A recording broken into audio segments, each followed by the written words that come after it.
सत श्री अकाल जी सारिਆਂ ਨੂੰ।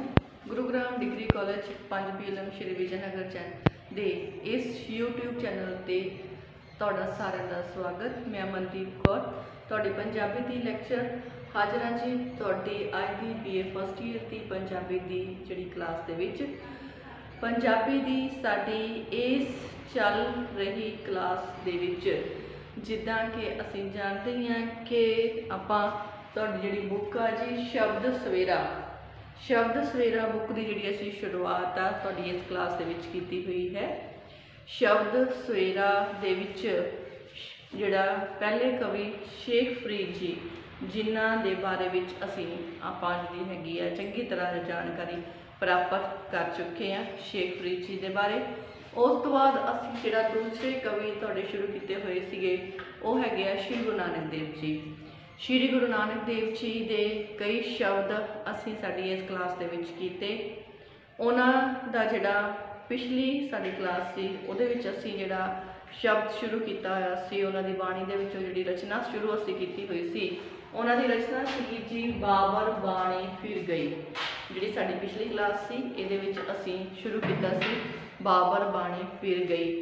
इस दे विच श्री गुरु नानक देव जी ने बाबर दे सैदपुर दे उत्ते कीते गए हमले का जिहड़ा वर्णन वो कीता है कि बाबर दे ने जिहड़ा सैदपुर जिहड़ा है इलाका है उस दे उत्ते सैदपुर नगर दे उत्ते हमला कीता।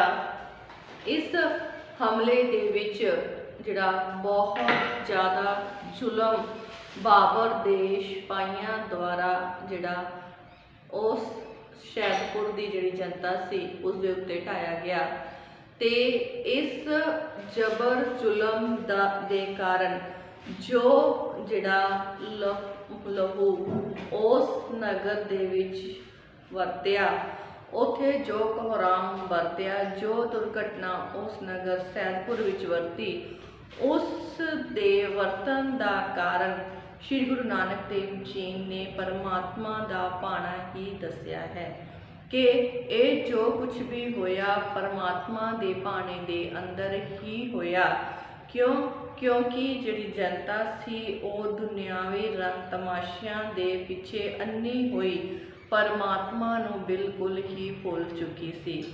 परमात्मा नूं भुलण दे कारण जदों परमात्मा रब बिल्कुल ही भुल जावे तां फिर परमात्मा अपनी याद दिवाउण दे लई कोई ना कोई अजिही जिहड़ी घटना है उसनूं जरूर वरताउंदा है। सो परमात्मा की हस्ती परमात्मा दे नाम नूं याद कराउण दे लई फिर जिहड़ी ये बाबर दा हमला सी ये परमात्मा दे भाणे अंदर ही होया ते उस दे नाल जो जनता नूं जिहड़ा जबर जुलम ढाया गया सी जो सज़ा मिली वो परमात्मा द्वारा दिती गई सज़ा मनी है। सो इस दे विच जिहड़ा ये जिहड़ा शब्द है जिहड़ी रचना है गुरु नानक देव जी की बाबर बाणी फिर गई इहदे विच जिहड़ा है गुरु नानक देव जी ने बाबर के हमले की गल करदियां होइयां सैदपुर की जिहड़ी मासूम जनता है उस दे उत्ते कीते गए जिहड़े जुलम नूं परमात्मा की जिहड़ी इच्छा है वो मनते हुए नाल ही नाल जिहड़ा लोकां दे मोह माया दे चक्कर विच परमात्मा नूं भुलदे जा रहे सन ते इस दी सज़ा परमात्मा दे द्वारा लोकां नूं देण लई ये जिहड़ा जरिया सी बनाया गया। फिर इहदे विच जिहड़ा गुरु नानक देव जी ने दस्सिया है कि सैदपुर दे विच जदों बाबर दा हमला होया तां इस्त्रियां दी जो हालत हुई उस दा बयान उन्होंने इस सारे शब्द दे विच इस सारी रचना दे विच जिहड़ा कीता है। सो कल असी इस रचना के 2 पैरे कीते सन। पहले पैरे दे विच जिहड़ा सीगा श्री गुरु नानक देव जी ने दस्सिया सी कि जेड़ियां इस्त्रियां जिन सिर सोहन पट्टियां मांगी परै संधूर से सिर काती मुन्नियन गल विच आवे धूड़ महला अंदर होंदियां हुण बहन न मिलने हदूर आदेश बाबा आदेश आद पुरख तेरा अंतर न पाया कर कर वेखै वेख। फिर कहते इस दे विच श्री गुरु नानक देव जी ने जिहड़ा दस्सिया सी कि ਜਿਹੜੀਆਂ ਇਸਤਰੀਆਂ ਦੇ ਸਿਰਾਂ ਦੇ ਉੱਤੇ ਵਾਲਾਂ ਦੀਆਂ ਗੁੰਦੀਆਂ ਹੋਈਆਂ ਪੱਟੀਆਂ ਤੇ ਉਹਨਾਂ ਪੱਟੀਆਂ ਦੇ ਵਿੱਚ ਕੱਢੇ ਹੋਏ ਚੀਰ ਦੇ ਵਿੱਚ ਭਰੇ ਹੋਏ ਸੰਧੂਰ ਬਹੁਤ ਜ਼ਿਆਦਾ ਸੋਹਣੇ ਲੱਗਦੇ ਸਨ। ਅਜਿਹੀਆਂ ਇਸਤਰੀਆਂ ਜੋ ਮਹਿਲਾਂ ਦੇ ਵਿੱਚ ਰਹਿੰਦੀਆਂ ਸਨ ਤੇ ਜਿਹੜਾ ਬਹੁਤ ਜ਼ਿਆਦਾ ਜਿਹੜਾ ਵਧੀਆ ਐਸ਼ੋ ਇਸ਼ਰਤ ਵਾਲਾ ਜੀਵਨ ਹੈ ਉਹ ਜਿਉਂਦੀਆਂ ਸਨ। ਕਹਿੰਦੇ ਬਾਬਰ ਦਾ ਜਦ ਹਮਲਾ ਹੋਇਆ ਤਾਂ ਉਸਦੇ ਸਿਪਾਹੀਆਂ ਦੁਆਰਾ ਫਿਰ ਉਹਨਾਂ ਦੇ ਜਿਹੜੇ ਵਾਲ ਸਨ ਉਹ ਕੈਂਚੀਆਂ ਦੇ ਨਾਲ ਮੁੰਨ ਦਿੱਤੇ ਗਏ ਤੇ ਉਹਨਾਂ ਦੇ ਗਲਾਂ ਦੇ ਵਿੱਚ ਉਹਨਾਂ ਦੇ ਮੂੰਹ ਦੇ ਵਿੱਚ ਜਿਹੜੀ ਮਿੱਟੀ ਸੀ ਉਹ ਪਾਈ ਗਈ। ਫਿਰ ਕਹਿੰਦੇ ਜਿਹੜਾ ਕੁਝ ਹੋਇਆ ਸੀ ਇਹ ਪਰਮਾਤਮਾ ਦੇ ਭਾਣੇ ਦੇ ਕਾਰਨ ਹੀ ਹੋਇਆ ਸੀ। ਕਹਿੰਦੇ ਜਿਹੜਾ ਜੋ ਵੀ ਇਸ ਸੰਸਾਰ ਦੇ ਵਿੱਚ ਜੋ ਲੋਕ ਦੁਨਿਆਵੀ ਰੰਗ ਤਮਾਸ਼ਿਆਂ ਦੇ ਪਿੱਛੇ ਲੱਗ ਕੇ ਪਰਮਾਤਮਾ ਨੂੰ ਭੁੱਲ ਗਏ ਸਨ, ਫਿਰ ਉਹਨਾਂ ਨੂੰ ਸਜ਼ਾ ਜਿਹੜੀ ਸੀ ਉਹ ਪਰਮਾਤਮਾ ਦੇ ਦੁਆਰਾ ਇਸ ਹਮਲੇ ਦੇ ਦੁਆਰਾ ਜਿਹੜੀ ਸੀ ਉਹ ਦਿੱਤੀ ਗਈ ਸੀ। ਫਿਰ ਕਹਿੰਦੇ ਇਹ ਜਦੋਂ ਫਿਰ ਅਗਲੇ ਪੈਰੇ ਦੇ ਵਿੱਚ ਉਹਨਾਂ ਨੇ ਜਿਹੜੀ ਹੈਗੀ ਇਸਤਰੀਆਂ ਦੀ ਜਿਹੜੀ ਗੱਲ ਕੀਤੀ ਆ, ਕਹਿੰਦੇ ਜਦ ਇਹ ਇਸਤਰੀਆਂ ਜਦ ਸੀ ਵਿਆਹੀਆਂ ਲਾਹੜੇ ਸੋਹਣ ਪਾਸ, ਜਦੋਂ ਇਹ ਇਸਤਰੀਆਂ ਨੂੰ ਵਿਆਹ ਕੇ ਲਿਆਂਦਾ ਗਿਆ ਸੀ ਤਾਂ ਇਹਨਾਂ ਦੇ ਨਾਲ ਖੜੇ ਹੋਏ ਇਹਨਾਂ ਦੇ ਲਾੜੇ ਬਹੁਤ ਜ਼ਿਆਦਾ ਸੋਹਣੇ ਲੱਗਦੇ ਸਨ। ਫਿਰ ਕਹਿੰਦੇ ਇਹ ਡੋਲੀ ਵਿੱਚ ਚੜ੍ਹ ਕੇ ਆਈਆਂ ਸਨ, ਡੋਲੀ ਵਿੱਚ ਬਿਠਾ ਕੇ ਵਿਆਹ ਕੇ ਇਹਨਾਂ ਨੂੰ ਲਿਆਂਦਾ ਗਿਆ ਸੀ ਤੇ ਇਹਨਾਂ ਦੇ ਵਿੱਚ ਇਹਨਾਂ ਦੇ ਬਾਹਾਂ ਵਿੱਚ ਪਾਏ ਹੋਏ ਦੰਦ ਖੰਡ ਦੇ ਜਿਹੜੇ ਚੂੜੇ ਆ ਉਹ ਬਹੁਤ ਜ਼ਿਆਦਾ ਸੋਹਣੇ ਲੱਗਦੇ ਸਨ। ਜਦੋਂ ਇਹਨਾਂ ਨੂੰ ਵਿਆਹ ਕੇ ਲਿਆਂਦਾ ਗਿਆ ਸੀ ਤਾਂ ਇਹਨਾਂ ਦੀਆਂ ਸੱਸਾਂ ਦੁਆਰਾ ਸ਼ਗਨਾਂ ਦਾ ਪਾਣੀ ਜਿਹੜਾ ਹੈ ਇਹਨਾਂ ਦੇ ਸਿਰ ਤੋਂ ਦੀ ਜਿਹੜਾ ਵਾਰ ਕੇ ਪੀਤਾ ਗਿਆ ਸੀ। ਫਿਰ ਕਹਿੰਦੇ ਇਹਨਾਂ ਨੂੰ ਸ਼ਗਨ ਦੇ ਵਿੱਚ ਲੱਖ ਲੱਖ ਰੁਪਏ ਬੈਂਦੀਆਂ ਨੂੰ ਤੇ ਲੱਖ ਲੱਖ ਜਿਹੜਾ ਸੀ ਖੜਦੀਆਂ ਨੂੰ ਪਾਏ ਗਏ ਸਨ। ਸੋ ਇਸੇ ਤਰ੍ਹਾਂ ਕਹਿੰਦੇ ਇਹ ਜਿਹੜੀਆਂ ਇਸਤਰੀਆਂ ਸਨ ਗਿਰੀ ਸ਼ੁਆਰੇ ਮੇਵੇ ਖਾਂਦੀਆਂ ਸਨ ਤੇ ਆਪਣੇ ਪਤੀ ਦੀਆਂ ਜਿਹੜੀਆਂ ਸੇਜਾਂ ਸਨ ਉਹਨਾਂ ਨੂੰ ਮਾਣਦੀਆਂ ਸਨ। ਪਰ ਕਹਿੰਦੇ ਜਦੋਂ ਇਹ ਹਮਲਾ ਹੋਇਆ ਤਾਂ ਇਹਨਾਂ ਦੇ ਗਲਾਂ ਵਿੱਚ ਰੱਸੀਆਂ ਪਾਈਆਂ ਗਈਆਂ ਤੇ ਇਹਨਾਂ ਦੇ ਜਿਹੜੇ ਮੋਤੀਆਂ ਦੇ ਹਾਰ ਪਾਏ ਸਨ। ਜਦੋਂ ਇਹਨਾਂ ਦਾ ਜਿਹੜਾ ਜੀਵਨ ਹੈ ਉਹ ਐਸ਼ੋ ਇਸ਼ਰਤ ਵਾਲਾ ਸੀ ਤਾਂ ਇਹਨਾਂ ਦੇ ਗਲਾਂ ਵਿੱਚ ਮੋਤੀਆਂ ਦੇ ਹਾਰ ਜਿਹੜੇ ਸਨ ਉਹ ਪਾਏ ਗਏ ਹੁੰਦੇ ਸਨ। ਪਰ ਬਾਬਰ ਦੇ ਹਮਲੇ ਦੇ ਸਮੇਂ ਇਹਨਾਂ ਦੇ ਗਲਾਂ ਦੇ ਵਿੱਚ ਮੋਤੀਆਂ ਦੇ ਹਾਰ ਤੋੜ ਦਿੱਤੇ ਗਏ ਤੇ ਇਹਨਾਂ ਦੇ ਗਲਾਂ ਵਿੱਚ ਰੱਸੀਆਂ ਜਿਹੜੀਆਂ ਪਾਈਆਂ ਗਈਆਂ ਸਨ। ਸੋ ਅੱਗੇ ਜਿਹੜਾ ਹੈ ਅਗਲੇ ਪੈਰੇ ਦੇ ਵਿੱਚ ਫਿਰ ਦੱਸਦੇ ਹਨ ਕਿ ਇਸਤਰੀਆਂ ਦੀ ਜਿਹੜੀ ਹਾਲਤ ਹੈ ਉਹ ਹੋਰ ਜਿਹੜੀ ਕਿਸ ਤਰ੍ਹਾਂ ਬਹੁਤ ਜ਼ਿਆਦਾ ਮਾੜੀ ਕੀਤੀ ਗਈ ਸੀ ਉਸ ਬਾਰੇ ਜਿਹੜਾ ਅਗਲੇ ਪੈਰੇ ਵਿੱਚ ਦੱਸਦੇ ਹਨ। ਸੋ ਚੱਲਦੇ ਹਾਂ ਅੱਜ ਦੀ ਕਲਾਸ ਦੇ ਵਿੱਚ ਤੇ ਅੱਜ ਦੀ ਜਿਹੜੀ ਰਚਨਾ ਆ ਉਹਨਾਂ ਉਸ ਦੇ ਅਗਲੇ ਪੈਰੇ ਵਿੱਚ ਕਹਿੰਦੇ ਧਨ ਜੋਬਨ ਦੋਏ ਵੈਰੀ ਹੋਏ ਜਿਨੀ ਰੱਖੇ ਰੰਗ ਲਗਾਏ। ਧਨ ਜੋਬਨ ਦੋਏ ਵੈਰੀ ਹੋਏ ਜਿਨੀ ਰੱਖੇ ਰੰਗ ਲਗਾਏ। ਫਿਰ ਅੱਗੇ ਦੂਤਾਂ ਨੂੰ ਫਰਮਾਇਆ ਚੱਲੇ ਪਤ ਗਵਾਏ। ਦੂਤਾਂ ਨੂੰ ਫਰਮਾਇਆ ਚੱਲੇ ਪਤ ਗਵਾਏ। ਜੇ ਤਿਸ ਭਾਵੇ ਦੇ ਵਡਿਆਈ ਜੇ ਭਾਵੇਂ ਦੇ ਸਜਾਏ। ਅੱਗੋਂ ਦੇ ਜੇ ਚੇਤੀਏ ਤਾਂ ਕਾਤੋਂ ਮਿਲੇ ਸਜਾਏ। ਅੱਗੋਂ ਦੇ ਜੇ ਚੇਤੀਏ ਤਾਂ ਕਾਤਿਕ ਮਿਲੇ ਸਜਾਏ। ਸਾਹਾਂ ਸੁਰਤ ਗਵਾਈਆ ਰੰਗ ਤਮਾਸ਼ੇ ਚਾਏ। ਬਾਬਰ ਬਾਣੀ ਫਿਰ ਗਈ ਕੋਇਰ ਨਾ ਰੋਟੀ ਖਾਏ। ਇੱਕ ਨਾ ਵਕਤ ਖੁਆਈਆਂ ਇੱਕ ਨਾ ਪੂਜਾ ਜਾਏ। ਚੌਂਕੇ ਵਿਣ ਹਿੰਦਵਾਣੀਆਂ ਕਿਉਂ ਟਿੱਕੇ ਕੱਢੇ ਨਾਏ। ਰਾਮ ਨ ਕਬਹੂ ਚੇਤਿਓ ਹੁਣ ਕਹਿਣ ਨਾ ਮਿਲੇ ਖੁਦਾਏ। ਇੱਕ ਕਰ ਆਵੇ ਆਪਣੇ ਇੱਕ ਮਿਲ ਪੁੱਛੇ ਸੁਖ। ਇੱਕ ਨਾ ਇਹੋ ਲਿਖਿਆ ਬਹਿ ਰੋਵੇ ਦੁੱਖ। ਜੋ ਤਿਸ ਭਾਵੈ ਸੋ ਥੀਐ ਨਾਨਕ ਕਿਆ ਮਾਨੁਖ। ਫਿਰ ਕਹਿੰਦੇ ਜਿਹੜਾ ਇਹ ਹਮਲਾ ਹੋਇਆ ਸੀ ਇਸ ਹਮਲੇ ਦੇ ਵਿੱਚ ਕਹਿੰਦੇ ਧਨ ਜੋਬਨ ਦੋਏ ਵੈਰੀ ਹੋਏ ਜਿਨੇ ਰੱਖੇ ਰੰਗ ਲਗਾਏ। ਸੋ ਜਿਹੜਾ ਇਹ ਹਮਲਾ ਹੋਇਆ ਸੀ ਇਸ ਹਮਲੇ ਵਿੱਚ ਅਸਲ ਵਿੱਚ ਧਨ ਅਤੇ ਦੌਲਤ ਦੋਵੇਂ ਹੀ ਮਨੁੱਖ ਦੇ ਵੈਰੀ ਬਣ ਚੁੱਕੇ ਸਨ। ਜਿਨ੍ਹਾਂ ਲੋਕਾਂ ਦੇ ਕੋਲ ਕਹਿੰਦੇ ਜਿਹੜੇ ਲੋਕ ਇਹਨਾਂ ਧਨ ਦੌਲਤ ਦੇ ਪਿੱਛੇ ਲੱਗ ਕੇ, ਇਹਨਾਂ ਦੇ ਮਗਰ ਲੱਗ ਕੇ, ਦੁਨਿਆਵੀ ਰੰਗ ਤਮਾਸ਼ਿਆਂ ਵਿੱਚ ਲੱਗ ਕੇ ਜਿਹੜਾ ਪਰਮਾਤਮਾ ਦੇ ਨਾਮ ਨੂੰ ਭੁੱਲ ਚੁੱਕੇ ਸਨ, ਜਿਹੜੇ ਲੋਕ ਇਹਨਾਂ ਵਿੱਚ ਆਪਣੇ ਆਪ ਨੂੰ ਗਰਕ ਕਰ ਲੈਂਦੇ ਹਨ, ਕਹਿੰਦੇ ਜਿਹੜੇ ਲੋਕ ਇਹਨਾਂ ਜਿਹੜੀਆਂ ਇਹ ਸਾਧਨਾ ਦੇ ਪਿੱਛੇ ਧਨ ਜੋਬਨ ਦੇ ਪਿੱਛੇ ਲੱਗ ਚੁੱਕੇ ਸਨ, ਉਹਨਾਂ ਦਾ ਜਿਹੜਾ ਨਾਸ਼ ਹੈ ਉਹ ਹੋ ਗਿਆ ਸੀ। ਭਾਵ ਜਿਹੜੇ ਇਹ ਧਨ ਅਤੇ ਜੋਬਨ ਸਨ, ਦੋਨੇ ਹੀ ਮਨੁੱਖ ਦੇ ਵੈਰੀ ਜਿਹੜੇ ਆ ਉਹ ਬਣ ਚੁੱਕੇ ਸਨ। ਕਹਿੰਦੇ ਅੱਜ ਧਨ ਤੇ ਜਵਾਨੀ ਦੋਵੇਂ ਹੀ ਜਿਹੜੀਆਂ ਹਨ, ਧਨ ਤੇ ਜਵਾਨੀ ਦੇ ਰੰਗ ਵਿੱਚ ਰੰਗੀਆਂ ਹੋਈਆਂ ਜਿਹੜੀਆਂ ਇਸਤਰੀਆਂ ਹਨ, ਉਹਨਾਂ ਦੇ ਨਾਲ ਜਿਹੜਾ ਹੈ ਬਹੁਤ ਜ਼ਿਆਦਾ ਮਾੜਾ ਵਿਵਹਾਰ ਕੀਤਾ ਜਾ ਰਿਹਾ ਹੈ।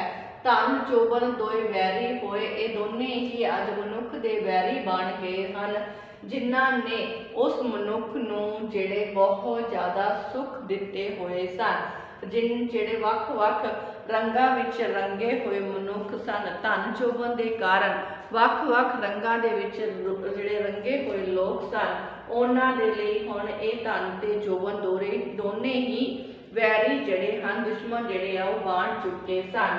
ਇਹਨਾਂ ਧਨ ਤੇ ਜੋਬਨ ਦੇ ਵਿੱਚ ਜਿਹੜੀਆਂ ਰੰਗੀਆਂ ਹੋਈਆਂ ਇਸਤਰੀਆਂ ਸਨ, ਕਹਿੰਦੇ ਉਹਨਾਂ ਦੇ ਲਈ ਦੂਤਾਂ ਨੂੰ ਫਰਮਾਇਆ ਚੱਲੇ ਪਤ ਗਵਾਏ। ਕਹਿੰਦੇ ਉਹਨਾਂ ਨੂੰ ਫਿਰ ਬਾਬਰ ਦੇ ਸਿਪਾਹੀਆਂ ਨੂੰ ਹੁਕਮ ਦਿੱਤਾ ਗਿਆ, ਉਹ ਉਹਨਾਂ ਨੂੰ ਜਿਹੜਾ ਬੇਇੱਜ਼ਤ ਕਰਕੇ ਆਪਣੇ ਨਾਲ ਜਿਹੜਾ ਲੈ ਕੇ ਚਲੇ ਗਏ ਸਨ। ਜੇ ਤਿਸ ਭਾਵੈ ਦੇ ਵਡਿਆਈ, ਫਿਰ ਪਰਮਾਤਮਾ ਨੂੰ ਕਹਿੰਦੇ ਹਨ ਕਿ ਪਰਮਾਤਮਾ ਜੋ ਤੈਨੂੰ ਚੰਗਾ ਲੱਗਦਾ ਹੈ, ਜਿਸ ਨੂੰ ਤੈਨੂੰ ਜਿਹੜਾ ਹੈ ਚੰਗਾ ਲੱਗਦਾ ਹੈ, ਤੂੰ ਉਸ ਨੂੰ ਵਡਿਆਈ ਬਖਸ਼ ਦਿੰਦਾ ਹੈ, ਵਡਿਆਈ ਦੇ ਦਿੰਦਾ ਹੈ। ਤੇ ਜੇ ਤੈਨੂੰ ਚੰਗਾ ਲੱਗਦਾ ਹੈ, ਜੇ ਭਾਵੇਂ ਦੇ ਸਜਾਏ, ਜਿਸ ਤਰ੍ਹਾਂ ਤੈਨੂੰ ਚੰਗਾ ਲੱਗਦਾ ਹੈ ਉਸੇ ਤਰ੍ਹਾਂ ਤੂੰ ਕਿਸੇ ਨੂੰ ਸਜ਼ਾ ਜਿਹੜਾ ਹੈ ਉਹ ਦੇ ਦਿੰਦਾ ਹੈ। ਕਿਸੇ ਨੂੰ ਤਾਂ ਤੂੰ ਵਡਿਆਈਆਂ ਬਖਸ਼ਦਾ ਹੈ ਤੇ ਕਿਸੇ ਨੂੰ ਤੂੰ ਸਜ਼ਾ ਜਿਹੜਾ ਉਹ ਦੇ ਦਿੰਦਾ ਹੈ।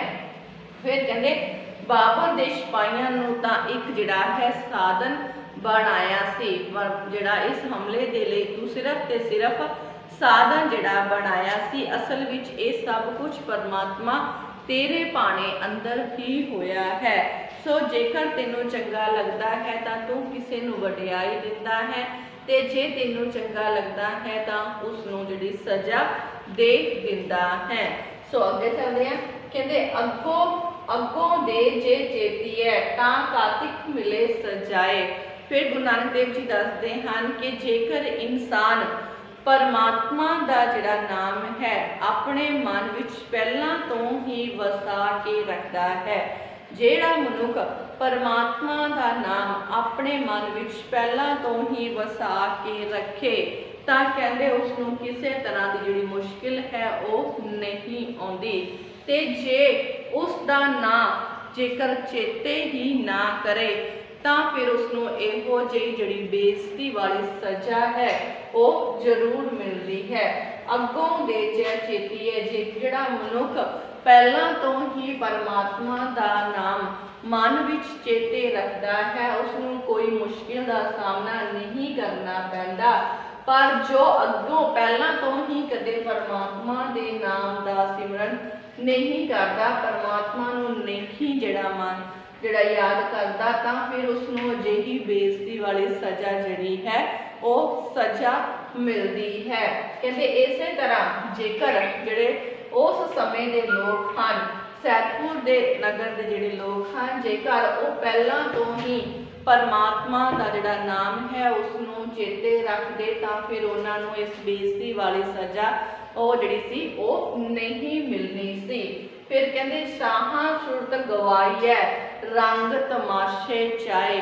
ਸੈਦਪੁਰ ਦੇ ਲੋਕਾਂ ਦੇ ਦੁਆਰਾ ਪਰਮਾਤਮਾ ਦਾ ਨਾਮ ਭੁੱਲ ਜਾਣ ਦੇ ਕਾਰਨ ਹੀ ਉਹਨਾਂ ਨੂੰ ਜਿਹੜੀ ਜਿਹੀ ਬੇਇੱਜ਼ਤੀ ਵਾਲੀ ਸਜ਼ਾ ਜਿਹੜੀ ਹੈ ਉਹ ਭੋਗਣੀ ਪਈ ਸੀ। ਬਾਬਰ ਦੇ ਸਿਪਾਹੀਆਂ ਦੁਆਰਾ ਜਿਹੜੀ ਹੇਠਲੀ ਉੱਤੇ ਲਿਆਉਣੀ ਅਤੇ ਬਹੁਤ ਜ਼ਿਆਦਾ ਕੋਹਰਾਮ ਮਚਾਉਣ ਦਾ ਕਾਰਨ ਇਹ ਹੀ ਸੀ ਕਿ ਭਾਰਤ ਦੇ ਵਿੱਚ ਜਿਹੜੀ ਪਠਾਨ ਹਾਕਮਾਂ ਨੇ ਭਾਰਤ ਦੇ ਵਿੱਚ ਪਠਾਨ ਹਾਕਮ ਸਨ ਜੋ ਉਹਨਾਂ ਨੇ ਰੰਗ ਤਮਾਸ਼ਿਆਂ ਦੇ ਮਗਰ ਲੱਗ ਕੇ ਪਠਾਨ ਹਾਕਮ ਰੰਗ ਤਮਾਸ਼ਿਆਂ ਦੇ ਪਿੱਛੇ ਲੱਗ ਕੇ ਆਪਣੇ ਜਿਹੜੇ ਫਰਜ਼ ਹਨ ਉਹਨਾਂ ਨੂੰ ਭੁੱਲ ਚੁੱਕੇ ਸਨ।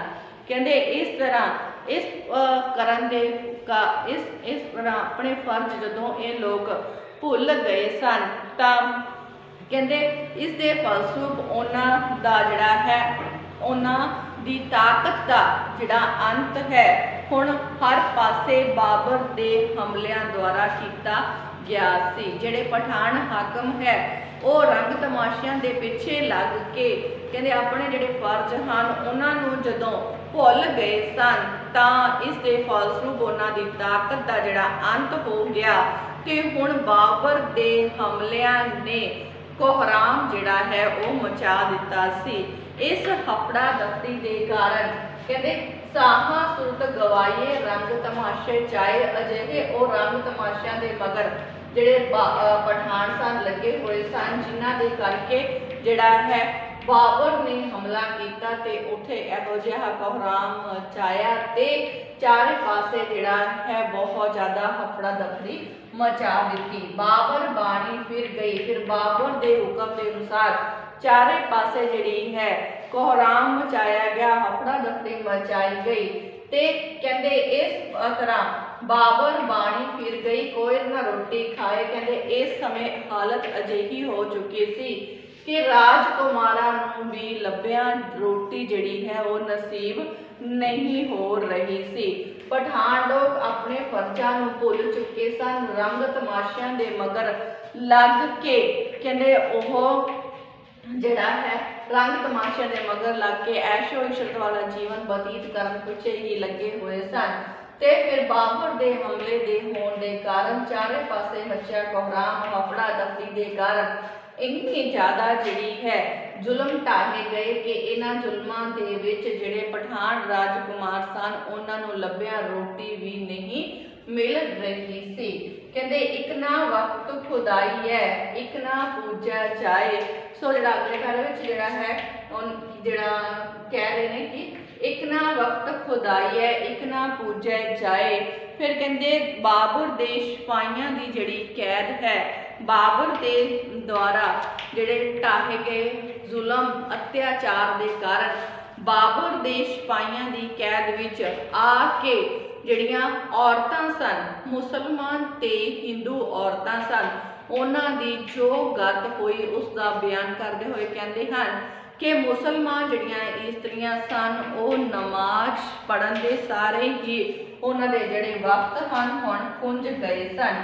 ਇੱਕ ਨਾ ਵਕਤ ਖੁਆਈ ਹੈ ਇੱਕ ਨਾ ਪੂਜਾ ਜਾਏ। ਕਹਿੰਦੇ ਮੁਸਲਮਾਨ ਜਿਹੜੀਆਂ ਔਰਤਾਂ ਸਨ ਉਹਨਾਂ ਦੇ ਨਮਾਜ਼ ਪੜ੍ਹਨ ਦੇ ਜਿਹੜੇ ਸਾਰੇ ਦੇ ਸਾਰੇ ਸਮੇਂ ਆ ਉਹ ਹੁਣ ਖੁੰਝ ਗਏ ਸਨ ਤੇ ਇਸੇ ਤਰ੍ਹਾਂ ਹੀ ਜਿਹੜੀਆਂ ਹਿੰਦੂ ਇਸਤਰੀਆਂ ਸਨ ਉਹਨਾਂ ਦੇ ਪੂਜਾ ਦੇ ਸਮੇਂ ਸਾਰੇ ਦੇ ਸਾਰੇ ਜਿਹੜੇ ਆ ਉਹ ਖੁੰਝ ਗਏ ਸਨ ਤੇ ਅਜਿਹੀਆਂ ਔਰਤਾਂ ਜਿਹੜੀਆਂ ਨਹਾ ਧੋ ਕੇ ਸੁੱਚੀਆਂ ਹੋ ਕੇ ਚੌਂਕੇ ਵਿੱਚ ਚੜ੍ਹਦੀਆਂ ਸਨ। ਚੌਂਕੇ ਵਿਣ ਹਿੰਦੁਆਣੀਆਂ ਕਿਉਂ ਟਿੱਕੇ ਕਾਢਣ ਨਾਏ।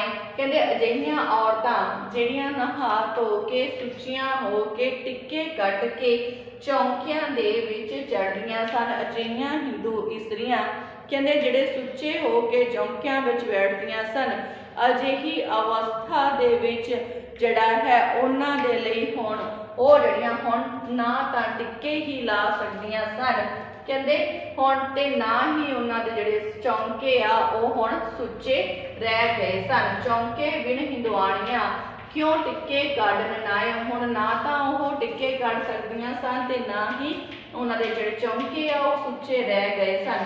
ਰਾਮ ਨਾ ਕਬੂ ਚੇਤਿਓ ਹੁਣ ਕਹਿਣ ਨਾ ਮਿਲੇ ਖੁਦਾਇਆ। ਅਜਿਹੀਆਂ ਇਸਤਰੀਆਂ ਨੇ ਪਹਿਲਾਂ ਤਾਂ ਕਿ ਕਦੇ ਪਰਮਾਤਮਾ ਦਾ ਨਾਮ ਰਾਮ ਦਾ ਜਿਹੜਾ ਨਾਮ ਹੈ ਉਸਨੂੰ ਕਦੇ ਚੇਤੇ ਹੀ ਨਹੀਂ ਕੀਤਾ ਸੀ ਤੇ ਹੁਣ ਉਹਨਾਂ ਨੂੰ ਰਾਮ ਦਾ ਜਿਹੜਾ ਨਾਮ ਹੈ ਉਹ ਕਹਿਣ ਦਾ ਸਮਾਂ ਹੀ ਨਹੀਂ ਮਿਲ ਰਿਹਾ ਸੀ। ਹੁਣ ਪਰਮਾਤਮਾ ਦਾ ਜਿਹੜਾ ਨਾਮ ਹੈ ਉਸ ਨੂੰ ਜਿਹੜਾ ਚੇਤੇ ਕਰਨ ਦਾ ਜਿਹੜਾ ਸਮਾਂ ਹੀ ਨਹੀਂ ਮਿਲ ਰਿਹਾ ਸੀ। ਹੁਣ ਰੱਬ ਕਹਿਣ ਦਾ ਸਮਾਂ ਜਿਹੜਾ ਹੈ ਉਹ ਨਿਕਲ ਚੁੱਕਿਆ ਸੀ। ਸੋ ਇਸ ਤਰ੍ਹਾਂ ਰੱਬੀ ਕਹਿਰ ਤੋਂ ਬਚਣ ਲਈ ਉਹਨਾਂ ਨੂੰ ਪਹਿਲਾਂ ਹੀ ਜਿਹੜਾ ਹੈ ਅਜਿਹੇ ਲੋਕਾਂ ਨੂੰ ਪਹਿਲਾਂ ਹੀ ਆਪਣਾ ਜਿਹੜਾ ਸਮਾਂ ਹੈ ਉਸ ਨੂੰ ਸੰਭਾਲ ਲੈਣਾ ਚਾਹੀਦਾ ਸੀ। ਕਹਿੰਦੇ ਸਮੇਂ ਦੀ ਸੰਭਾਲ ਨਾ ਕੀਤੇ ਹੋਣ ਕਰਕੇ, ਪਹਿਲਾਂ ਰੱਬ ਦੇ ਨਾਮ ਨੂੰ ਕਦੇ ਚੇਤੇ ਨਾ ਕੀਤੇ ਹੋਣ ਕਾਰਨ ਹੀ ਜਿਹੜਾ ਹੈ ਕਹਿੰਦੇ ਇਸ ਸਜ਼ਾ ਦਾ ਸਾਹਮਣਾ ਉਹਨਾਂ ਨੂੰ ਕਰਨਾ ਪੈ ਰਿਹਾ ਸੀ।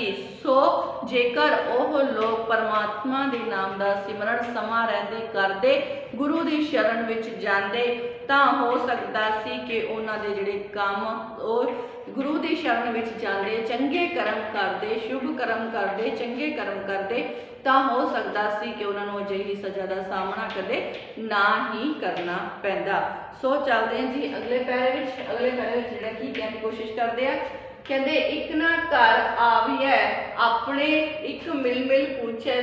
ਸੋ ਅੱਗੇ ਕਹਿੰਦੇ ਇੱਕ ਨਾ ਘਰ ਆਵੀਐ ਆਪਣੇ ਇੱਕ ਮਿਲ ਮਿਲ ਪੁੱਛੈ ਸੁਖ, ਇੱਕ ਨਾ ਇਹੋ ਲਿਖਿਆ ਬਹਿ ਬਹਿ ਰੋਵੇ ਦੁੱਖ, ਜੋ ਤਿਸ ਭਾਵੈ ਸੋ ਥੀਐ ਨਾਨਕ ਕਿਆ ਮਨੁੱਖ। ਸੋ ਜਿਹੜਾ ਇਹ ਬਾਬਰ ਦਾ ਹਮਲਾ ਹੋਇਆ ਸੀ, ਉਸ ਹਮਲੇ ਦੇ ਵਿੱਚ ਕਹਿੰਦੇ ਜਿਹੜੇ ਲੋਕ ਸਨ ਉਹਨਾਂ ਦੀ ਜਿਹੜੀ ਹਾਲਤ ਹੈ ਉਹ ਕਿਸ ਤਰ੍ਹਾਂ ਦੀ ਬਣੀ।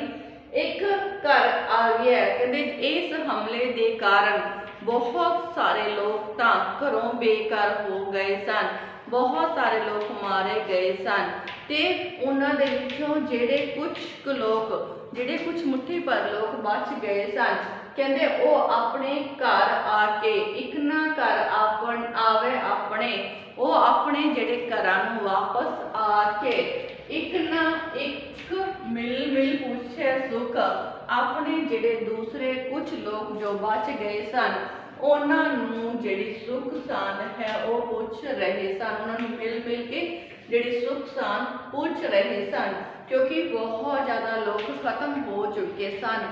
ਉਹਨਾਂ ਦੇ ਵਿੱਚੋਂ ਕੁਝ ਕੁ ਮੁੱਠੀ ਭਰ ਜਿਹੜੇ ਲੋਕ ਹਨ ਉਹ ਬਚੇ ਸਨ। ਅਜਿਹੇ ਲੋਕ ਫਿਰ ਆਪਣੇ ਘਰਾਂ ਨੂੰ ਵਾਪਸ ਆ ਕੇ ਕਹਿੰਦੇ ਦੂਸਰਿਆਂ ਦੀ ਜਿਹੜੀ ਸੁੱਖ ਸ਼ਾਂਤ ਹੈ ਉਸ ਨੂੰ ਪੁੱਛ ਰਹੇ ਸਨ। ਇੱਕ ਨਾ ਇਹੋ ਲਿਖਿਆ ਬਹਿ ਬਹਿ ਰੋਵਣ ਦੁੱਖ, ਕੁਝ ਅਜਿਹੇ ਵੀ ਲੋਕ ਸਨ ਜਿਹੜੇ ਸਿਰਫ ਆਪਣਾ ਜਿਹੜਾ ਦੁੱਖ ਹੈ ਉਹ ਹੀ ਰੋ ਰਹੇ ਸਨ। ਕਹਿੰਦੇ ਕਈਆਂ ਦੀ ਜਿਹੜੀ ਕਿਸਮਤ ਸੀ ਉਹਦੇ ਵਿੱਚ ਸਿਰਫ ਦੁੱਖ ਹੀ ਦੁੱਖ ਲਿਖੇ ਹੋਏ ਸਨ। ਸੋ ਕਈ ਅਜਿਹੇ ਵੀ ਸਨ ਜੋ ਬਹਿ ਬਹਿ ਕੇ ਆਪਣਾ ਜਿਹੜਾ ਦੁੱਖ ਹੈ ਉਹ ਹੀ ਰੋਈ ਜਾ ਰਹੇ ਸਨ। ਕਹਿੰਦੇ ਜੋ ਤਿਸ ਭਾਵੈ ਸੋ ਥੀਐ ਨਾਨਕ ਕਿਆ ਮਨੁੱਖ। ਇਸ ਤਰ੍ਹਾਂ ਇਹ ਪਰਮਾਤਮਾ ਜੋ ਤੈਨੂੰ ਚੰਗਾ ਲੱਗਦਾ ਹੈ, ਜਿਸ ਤਰ੍ਹਾਂ ਦਾ ਵੀ ਤੈਨੂੰ ਚੰਗਾ ਲੱਗਦਾ ਹੈ, ਕਹਿੰਦੇ ਜਿਸ ਦੀ ਕਿਸਮਤ ਵਿੱਚ ਜਿਸ ਤਰ੍ਹਾਂ ਦਾ ਲਿਖਿਆ ਹੋਵੇ ਉਸ ਨੂੰ ਅਜਿਹਾ ਹੀ ਫਿਰ ਭੋਗਣਾ ਪੈਂਦਾ ਹੈ। ਕੁਝ ਲੋਕ ਜਿਹੜੇ ਬਚ ਗਏ ਸਨ ਉਹ ਆ ਕੇ ਦੂਸਰਿਆਂ ਨੂੰ ਮਿਲ ਕੇ ਆਪਣੀ ਜਿਹੜੀ ਸੁੱਖ ਸਾਂਦ ਹੈ ਉਹਨਾਂ ਦੀ ਪੁੱਛ ਰਹੇ ਸਨ, ਤੇ ਕੁਝ ਅਜਿਹੇ ਵੀ ਸਨ ਜਿਹੜੇ ਕਹਿੰਦੇ ਜਿਨ੍ਹਾਂ ਦੀ ਕਿਸਮਤ ਵਿੱਚ ਸਿਰਫ ਦੁੱਖ ਹੀ ਲਿਖਿਆ ਹੋਇਆ ਸੀ, ਉਹ ਬੈਠ ਕੇ ਆਪਣੇ ਜਿਹੜਾ ਦੁੱਖ ਹੈ ਉਹ ਹੀ ਰੋਈ ਜਾ ਰਹੇ ਸਨ। ਸੋ ਅਸਲ ਵਿੱਚ ਪ੍ਰਭੂ ਪਰਮਾਤਮਾ ਜੋ ਤੈਨੂੰ ਪਾਉਂਦਾ ਹੈ ਉਹ ਹੀ ਹੁੰਦਾ ਹੈ। ਸੋ ਉਹ ਹੀ ਮਨੁੱਖ ਦੀ ਕਹਿੰਦੇ ਕੋਈ ਵੀ ਹਸਤੀ ਨਹੀਂ ਹੈ ਕਿ ਉਹ ਆਪ ਕੁਝ ਕਰ ਸਕੇ। ਜੋ ਤੈਨੂੰ ਪਾਉਂਦਾ ਹੈ ਉਸੇ ਤਰ੍ਹਾਂ ਹੀ ਹੁੰਦਾ ਹੈ, ਉਸੇ ਤਰ੍ਹਾਂ ਹੀ ਤੂੰ ਕਰਵਾ ਰਿਹਾ ਹੈ। ਮਨੁੱਖ ਦੀ ਕੋਈ ਹਸਤੀ ਨਹੀਂ ਹੈ, ਅਰਥਾਤ ਇਹ ਸਭ ਕੁਝ ਜਿਹੜਾ ਹੈ ਪ੍ਰਭੂ ਦੇ ਭਾਣੇ ਅੰਦਰ ਹੀ ਉਸਦੇ ਅਨੁਸਾਰ ਹੀ ਹੋ ਰਿਹਾ ਹੈ। ਇਨਸਾਨ ਦੀ ਇਸ ਵਿੱਚ ਕੋਈ ਵੀ ਜਿਹੜੀ ਦਖਲ ਅੰਦਾਜ਼ੀ ਹੈ ਉਹ ਨਹੀਂ ਹੋ ਸਕਦੀ। ਇਨਸਾਨ ਇਸ ਵਿੱਚ ਕੋਈ ਵੀ ਦਖਲ ਨਹੀਂ ਦੇ ਸਕਦਾ। ਸੋ ਇਹ ਜਿਹੜਾ ਸ਼ਬਦ ਸੀ ਜੀ ਬਾਬਰ ਬਾਣੀ ਫਿਰ ਗਈ, ਜਿਸ ਵਿੱਚ ਗੁਰੂ ਨਾਨਕ ਦੇਵ ਜੀ ਨੇ ਬਾਬਰ ਦੇ ਸੈਦਪੁਰ ਉੱਤੇ ਕੀਤੇ ਗਏ ਹਮਲੇ ਨੂੰ ਬਹੁਤ ਚੰਗੀ ਤਰ੍ਹਾਂ ਸਾਡੇ ਸਾਹਮਣੇ ਰੱਖਿਆ, ਤੇ ਉਹਦੇ ਵਿੱਚ ਫਿਰ ਜਿਹੜਾ ਹੈ ਸ਼੍ਰੀ ਗੁਰੂ ਨਾਨਕ ਦੇਵ ਜੀ ਨੇ ਇਸਤਰੀਆਂ ਦੀ ਜਿਹੜੀ ਹਾਲਤ ਸੀ ਉਸ ਦੇ ਉੱਤੇ ਚੰਗੀ ਤਰ੍ਹਾਂ ਜਿਹੜਾ ਜਾਣਕਾਰੀ ਦਿੱਤੀ ਹੈ ਕਿ ਇਸ ਜੋ ਇਸਤਰੀਆਂ ਮਹਿਲਾਂ ਵਿੱਚ ਰਹਿੰਦੀਆਂ ਸਨ, ਵਾਲਾਂ ਵਿੱਚ ਪੱਟੀਆਂ ਗੁੰਦ ਕੇ ਸੰਧੂਰ ਪਾ ਕੇ ਰੱਖਦੀਆਂ ਸਨ, ਜਿਨ੍ਹਾਂ ਦੇ ਵਾਲਾਂ ਵਿੱਚ ਪਾਏ ਸੰਧੂਰ ਬਹੁਤ ਚੰਗੇ ਲੱਗਦੇ ਸਨ, ਉਹਨਾਂ ਦੀ ਫਿਰ ਬਾਬਰ ਦੇ ਸਿਪਾਹੀਆਂ ਦੁਆਰਾ ਕਿੰਨੀ ਜਿਹੜੀ ਬੁਰੀ ਹਾਲਤ ਹੈ ਉਹ ਕੀਤੀ ਗਈ ਹੈ। ਸੋ ਕਹਿੰਦੇ ਫਿਰ ਜਿਹੜਾ ਦੂਸਰਾ ਪੈਰਾ ਸੀ ਉਹਦੇ ਵਿੱਚ ਜਿਹੜਾ ਹੈ ਵਿਆਹ ਦੇ ਸਮੇਂ ਜਦੋਂ ਇਹਨਾਂ ਨੂੰ ਵਿਆਹ ਕੇ ਲਿਆਂਦਾ ਗਿਆ ਸੀ उस समय का वर्णन किया कि उस समय ये जिहड़ियां इस्त्रियां सन अपने जिहड़ा लाड़ियां नाल बहुत सोहना लगदियां सन। इन्हां दे हत्थां विच चूड़े पाए हुए सन, डोली चढ़ के आईयां, सस्सां दे द्वारा पानी वाले दे शगन जिहड़े कीते गए, लख लख रुपए दे शगन इन्हां नूं मिले।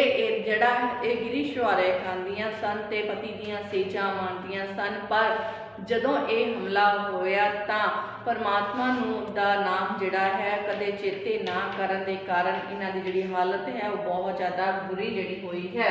तो अज दा जिहड़ा सीगा अपने कोल बाकी रहंदी रचना सी उहदे विच असीं देखिआ कि जिहड़े धन ते जोबन दोने ही मनुख दे वैरी बन चुके सन। जिस धन जोबन दे नशे दे विच मनुख जिहड़ा है पहलां बहुत ही रंग तमाशे माणदा रिहा सी, वो हुण उसदे वैरी हो चुके सन। ते जवानी अजिहियां जवानी के नशे में चूर जड़ियां औरतां सन, इस्त्रियां सन, उन्हां नूं जिहड़े बाबर दे सिपाही सन वो अपने नाल जिहड़ा है बेइज्जत करके लै गए सन। फिर परमात्मा दे जिस नूं भाव चंगा लगता है चाहे वडियाई दिलवा देवे चाहे कहते सजा दिलवा देवे, ये परमात्मा ही है। कहते जेकर अजिहे लोग पहला कदे परमात्मा के नाम नूं याद करते तो हो सकता सी उन्हां नूं अजिही सजा भोगनी ना ही पैंदी। फिर पठाना का जिक्र करते हुए कहते हैं कि मुगल पठाना ने जिहड़ा अपने अपनियां जिम्मेवारियां भुल के सिर्फ रंग तमाशिਆਂ के मगर लगे हुए सन, उन्हां नूं बाबर दे सिपाहियां द्वारा बाबर के हमले समय जिहड़े अजिहे राजकुमार सन रोटी भी खानी जिहड़ी रोटी भी नहीं मिली, रोटी भी खानी नसीब नहीं हुई। फिर जिहड़ियां औरतां जिहड़ियां कहते जिहड़ियां औरतां ने कदे जिहड़ा है रंग तमाशिਆਂ के मगर लगियां हुई सन, कहते उन्होंने कदे परमात्मा का नाम नहीं लिया सी। ते पर कहते अजिहियां औरतां दे लई कहते फिर जिहड़ा नमाज के समय जिहड़े खुंझ गए सन। हिंदू औरतां लई पूजा के समय जिहड़े वो खुंझ गए सन। हिंदू औरतां जो कदे सुचे हो के नहा धो के सुचियां हो के टिक्के कढ़ के अपने चौंकियां ते चढ़दियां सन, अजिहियां औरतां दे लई हुण जिहड़ा है ना तो उन्होंने टिक्के रहे सन ते ना ही चौंके ही सुचे रह गए सन। फिर कहते राम न कबू चेत्यो, कहते जिन्हों ने कदे परमात्मा का नाम चेते ही नहीं किया सी ते हुण अजिही विपता पई कि उन्होंने रब कहना भी नसीब जिहड़ा वो नहीं हो रहा सी। फिर कहते जिहड़ा जे ये हमला होया सी उस हमले दे विच ज़्यादातर लोग खत्म हो चुके सन, पर जिहड़े मुट्ठी पर लोग बचे सन वो आके अपने घरी वापस आए तो आके जिहड़ा दूसरियां नाल मिल के जिहड़ा हाल चाल सुख शान जिहड़ा वो पुछदे हन। ते कहते फिर कहते कोई अजिहे भी बाकी रह गए हैं जिन्हां दी किस्मत विच सिर्फ रोना ही लिखिया होया सी ते वो फिर अपना जिहड़ा रोना है वो रोई जा रहे सन। सो ये जो कुछ भी होया है परमात्मा के भाणे के अंदर ही होया है। कहते जेकर मनुख पहला तो रब का नाम याद रखे, रब नूं चेते रखे तो उसनूं अजिही जिहड़ी सजा है उसका सामना कदे नहीं करना पैंदा। सो जो भी होया सी ये परमात्मा के हुक्म के अनुसार ही होया सी ते इस हुक्म दे विच मनुख की कोई भी दखल अंदाजी नहीं हो सकती सी। सो ये सी जी साडा अज की रचना बाबर बाणी फिर गई। हुण जिहड़ी असीं रचना गुरु नानक देव जी की अगली रचना है वो असीं तुहाडी कल की जिहड़ी क्लास विच लैके हाज़र होवांगे। सो तुसीं जिन्नियां भी रचनावां कराइयां उन्हां दा केंद्री भाव अपनी कापियां दे विच नोट जरूर करके रखियो। सो अज की जिहड़ी क्लास है इत्थे ही समाप्त करदे हां, मिलदे हां साडी कल की क्लास विच। धन्नवाद जी।